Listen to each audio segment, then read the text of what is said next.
Hello everyone, my name is अंश और आज हम लोग देखने वाले हैं फिजिक्स का एक बहुत इंपॉर्टेंट टॉपिक जो कि क्लास 10th का है और ये आपके एग्जाम पॉइंट ऑफ व्यू से बहुत ही इंपॉर्टेंट है।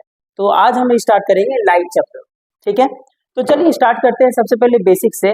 लाइट चैप्टर जो कि 10th में हम लोग को पढ़ना है, उससे पहले हम लोग बात कर लेते हैं इसके कुछ बेसिक्स पॉइंट। ठीक है ना, मतलब कि देखिए सबसे पहले हम लोग बात करते हैं लाइट के प्रॉपर्टीज पे। ओके, तो आप यहाँ पे देख रहे हैं कि लाइट के जो होते हैं बहुत सारे प्रॉपर्टीज होते हैं। फर्स्ट प्रॉपर्टी उसमें से आता है फॉर्म ऑफ एनर्जी। लाइट जो होता है ये एक एनर्जी का फॉर्म होता है और इसी के हेल्प से हम लोग किसी भी चीज को देख पाते हैं। ओके, चलिए नेक्स्ट है आपका स्पीड। लाइट का जो स्पीड होता है पूरे यूनिवर्स में सबसे फास्टेस्ट स्पीड माना जाता है और इसका जो स्पीड होता है ये होता है आपका 3 × 10⁸ मीटर पर सेकेंड। अगर इसको हम लोग किलोमीटर में कन्वर्ट कर देंगे तो ये हो जाएगा 3 × 10⁵ किलोमीटर पर सेकेंड। ओके, ये जो स्पीड है ये आपके पूरे यूनिवर्स का फास्टेस्ट स्पीड होता है। ओके, चलिए आगे हम लोग बात करते हैं लाइट के नेक्स्ट प्रॉपर्टी पे जो कि है travels in a straight line. Light जो होता है ये हमेशा स्ट्रेट लाइन में ट्रेवल करता है। इसका मतलब ये हुआ कि अगर इसके बीच में अगर कोई ऑब्जेक्ट को रखा जाएगा तो उसका एक शैडो, मतलब कि लाइट उसमें से पास तो होगा नहीं और अगर पास नहीं होगा तो उसका एक शैडो उसके दूसरी तरफ बनना स्टार्ट हो जाएगा। ठीक है, चलिए तो इस पॉइंट को जो कि आपने देख रहा है यहाँ पे कि ट्रेवल्स इन स्ट्रेट लाइन, इसी को हम लोग बोलते हैं rectilinear propagation of light. Rectilinear propagation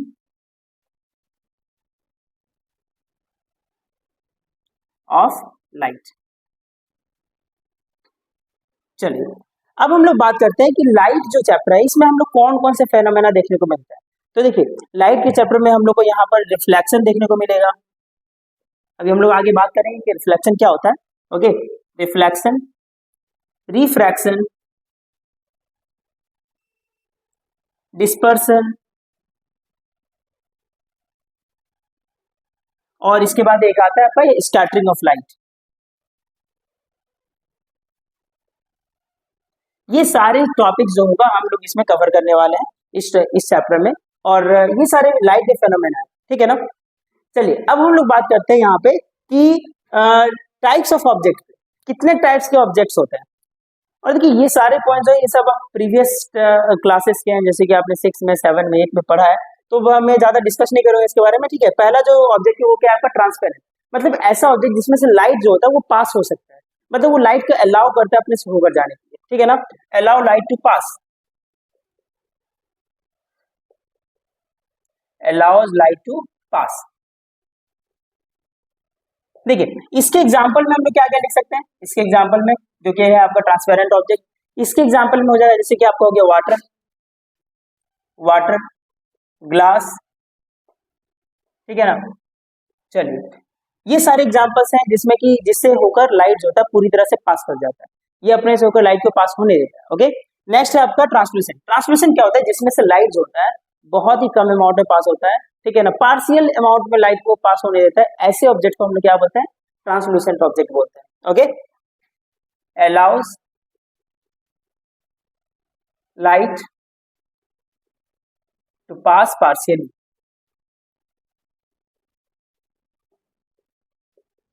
ठीक है, यहाँ पे आप लिख सकते हैं कंप्लीटली, कंप्लीटली। ओके, चलिए तो ट्रांसलूसेंट ऑब्जेक्ट के कौन कौन से एग्जांपल्स हो जाएंगे, इसके एग्जांपल्स में हम लोग लिखेंगे क्या क्या। ट्रांसलूसेंट ऑब्जेक्ट के एग्जांपल्स में आपको हो जाएगा जैसे कि हो गया butter paper, butter paper.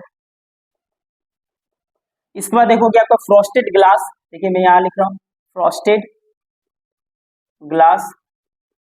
Okay, frosted glass मतलब जो ग्लास जो कि जिसमें थोड़ा दरार होता है या तो फिर थोड़ा थोड़ा वो टूटा हुआ होता है, तो वैसे ग्लास में क्या होता है वो भी ट्रांसलूसेंट के जैसा एक्ट करता है, उसमें से लाइट जो है पूरी तरह से पास नहीं करता। ओके, नेक्स्ट है आपको ऑपिक ऑब्जेक्ट, मतलब कि ऐसे ऑब्जेक्ट जिससे कि लाइट बिल्कुल भी पास नहीं होता है, ऐसे ऑब्जेक्ट्स को हम लोग क्या बोलेंगे, ऑपिक ऑब्जेक्ट बोलेंगे। ओके, अब आप देख लेंगे यहाँ पे ऑपिक ऑब्जेक्ट कौन कौन सा होगा, जैसे कि बुक हो गया, चेयर हो गया, टेबल हो गया। ठीक है ना, ये बोर्ड जो आप देख रहे हैं यहाँ पे, ये सारे क्या है, ये सब का सब ऑपिक ऑब्जेक्ट होता है, क्योंकि इसमें से लाइट जो होता है पूरी तरह से पास नहीं करता, मतलब पास करता ही नहीं। Okay, does not allow light to pass. ठीक है। एग्जाम्पल में आप इसमें लिख सकते हैं chair, table, okay, book, etc। ठीक है, ये जो आपके क्लासिफिकेशन थे ऑब्जेक्ट्स के, ये उस बेसिस पे थे कि उसमें से लाइट जो होता है ये पास हो पाता है या नहीं हो पाता है। अब हम लोग बात करेंगे कि जो ऑब्जेक्ट्स होते हैं, कुछ ऑब्जेक्ट्स होते हैं जो कि लाइट को खुद से एमिट करते हैं और कुछ ऑब्जेक्ट्स होते हैं जो कि लाइट को एमिट नहीं करते। इसके बेसिस पे ऑब्जेक्ट को दो कैटेगरी में डिवाइड किया गया। फर्स्ट है आपका ल्यूमिनस ऑब्जेक्ट। ल्यूमिनस ऑब्जेक्ट में कौन कौन से हैं, जो कि मतलब कि ऐसे ऑब्जेक्ट जो कि लाइट को एमिट करते हैं, ठीक है ना। तो एमिट लाइट, या फिर आप ऐसे लिख सकते हैं have it's on light, have it's on light, ठीक है ना। इसके एग्जाम्पल में आप लिख सकते हैं यहाँ पे, जैसे कि हो गया आपका सन, ठीक है, स्टार्स, ठीक है ना। इसके बाद हो गया टॉर्च, ठीक है, लैम्प।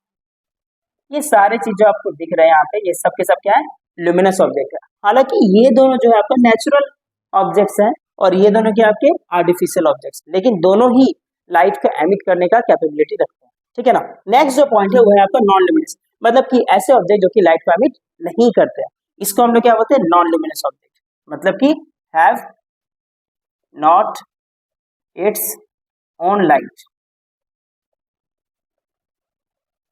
ठीक है। ऐसे ऑब्जेक्ट्स होते हैं ये लाइट एमिट नहीं कर पाते। एग्जांपल के लिए यहाँ पे हो जाएगा, जैसे कि फर्स्ट में हो गया आपका मून। वैसे देखो मून जो होता है ये लाइट को इसके पास खुद का लाइट होता नहीं, ये आपने पहले भी पढ़ा होगा, इनके पास खुद का लाइट नहीं होता है। ये क्या करते हैं, इस सन का जो लाइट होता है उसी को रिफ्लेक्ट करते हैं और हमारे तक वो लाइट को पहुंचाते हैं, ठीक है ना। तो ये बहुत ही अच्छा रिफ्लेक्टर है, बट ये आपका ल्यूमिनस ऑब्जेक्ट नहीं, ये आपका नॉन ल्यूमिनस ऑब्जेक्ट है, ठीक है ना। मून के बाद आप कुछ भी लिख सकते हैं, जैसे बुक हो गया, ठीक है ना, और भी बहुत सारे सब्सटेंस जो कि लाइट एमिट नहीं करते हैं, ठीक है ना। ऐसे सब्सटेंस को हम क्या बोलते हैं, luminous, non luminous object. Okay, ये सारे कुछ कुछ बेसिक्स थे जो कि आपने देखा अभी, ठीक है ना। इसके अलावा और भी कुछ कुछ बेसिक्स पॉइंट है, उसको हम लोग अभी डिस्कस करते हैं। तो चलिए अब हम लोग बात करते हैं कुछ और बेसिक पॉइंट्स पे। तो नेक्स्ट पॉइंट है रे।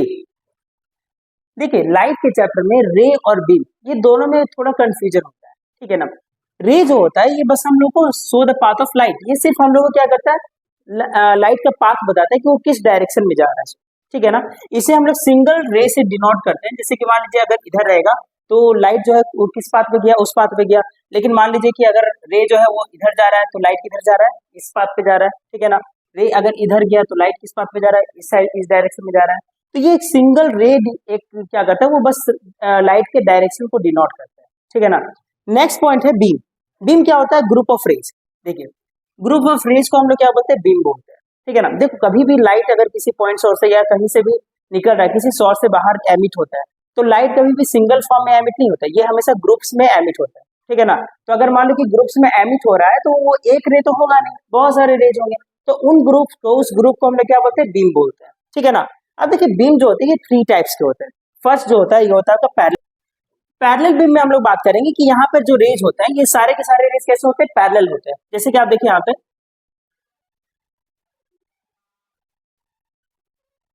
देखिए ये सारे रेस कैसे हैं, ये सारे रेस क्या पैरेलल है, मतलब कि एक डायरेक्शन में जा रहा है, ये एक दूसरे को कभी भी इंटरसेक्ट नहीं करने वाला है, ठीक है ना। नेक्स्ट पॉइंट जो है वो है, नेक्स्ट टाइप के जो बीम होते हैं वो होते हैं कन्वर्जेंट बीम। कन्वर्जेंट बीम क्या होते हैं यहाँ पे, कन्वर्जेंट बीम जो होते हैं ये ऐसे रेस के ग्रुप्स होते हैं जो कि है ना एक पॉइंट पे, मतलब कि अलग अलग डायरेक्शन से आते हैं लेकिन एक पॉइंट पर आकर क्या होते हैं, मिल जाते हैं। ऐसे बीम को हम लोग क्या बोलते हैं, कन्वर्जेंट बीम बोलते हैं। जैसे कि देखो यहाँ पे कि ये एक रे है जो कि इस पॉइंट पे आके मिला, ये वाला रे जो इसी पॉइंट पे आके मिला, ये जो रे वो भी इस पॉइंट पे आके मिला, ये जो रे इसी पॉइंट पे आके मिला, ठीक है ना। ये सारे रे जो है वो किस पॉइंट पे आके मिल रहा है, इसी पॉइंट पे आके, इसी पॉइंट, एक पॉइंट पे आके यहाँ पे मिल रहा है, ठीक है ना। तो इन सारे रेस को हम लोग क्या बोलेंगे, कन्वर्जेंट बीम बोलेंगे।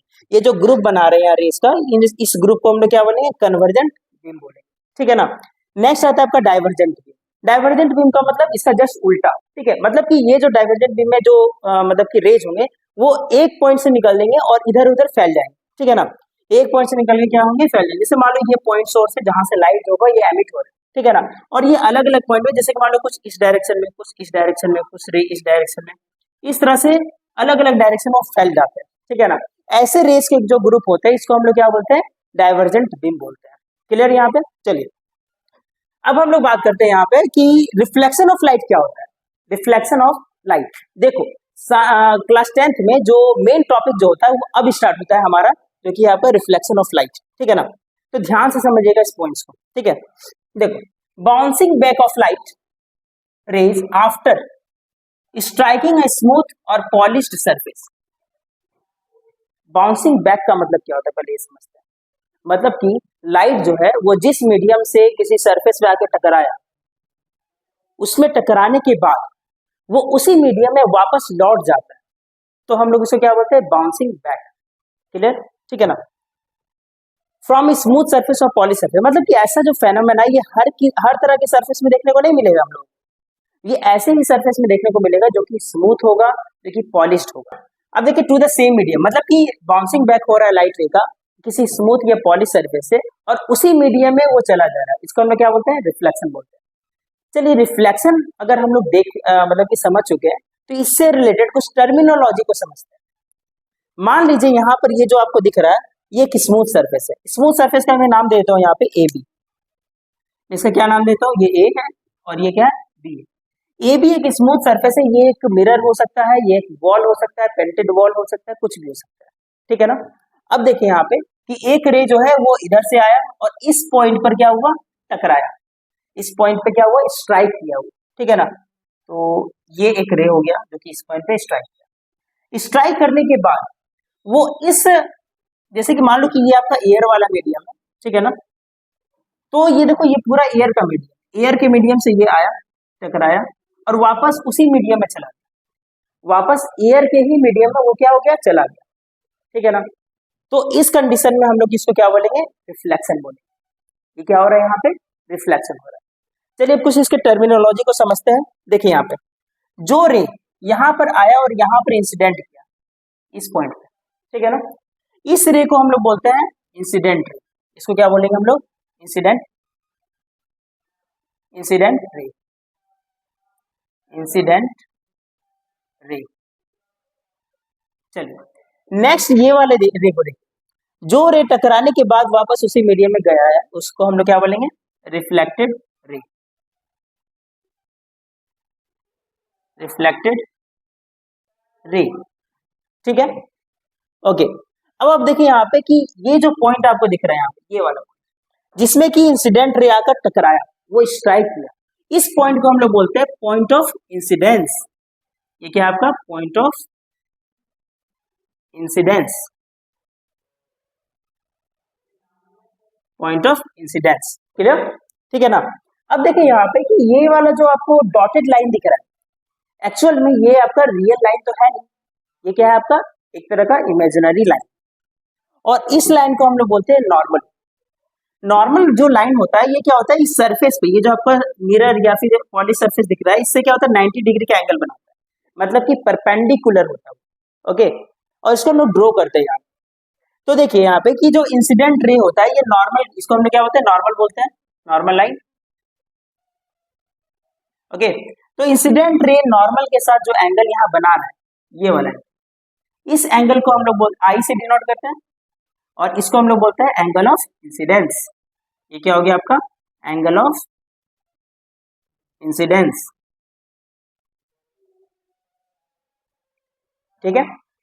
नेक्स्ट, अब देखिए यहाँ पे कि ये जो रिफ्लेक्टेड रे, ये नॉर्मल लाइन के साथ जो एंगल यहाँ बना रहा है, जैसे कि ये एंगल जो बना रहा है, इस एंगल को हम लोग आर से डिनोट करते हैं, और इसको बोलते हैं एंगल ऑफ रिफ्लेक्शन। इसको क्या बोलते हैं हम लोग, एंगल ऑफ रिफ्लेक्शन,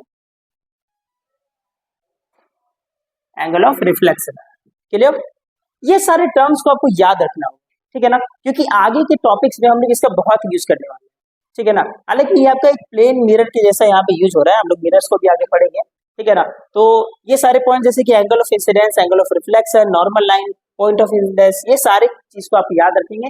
और नेक्स्ट टॉपिक में हम लोग देखेंगे कि रिफ्लेक्शन जो होता है, इसके लॉज क्या होते हैं, इसके रूल्स क्या होते हैं, किस तरह से रे ऑफ लाइट जो होता है ये रिफ्लेक्ट करते हैं।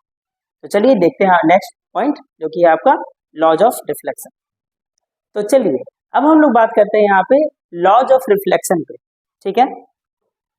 देखिए रिफ्लेक्शन के 2 लॉज होते हैं, फर्स्ट लॉ में ये बोला जाता है, देखो लॉ ऑफ रिफ्लेक्शन जो होता है ये हर कंडीशन में काम आएगा, मतलब कि सरफेस कैसा भी हो, रेगुलर सरफेस हो मतलब स्मूथ सरफेस हो या फिर रफ सरफेस हो, अगर वहाँ रिफ्लेक्शन हो रहा है तो वहाँ पे ये दोनों लॉज होंगे, ये हमेशा ही एक्ट करेंगे, ठीक है ना।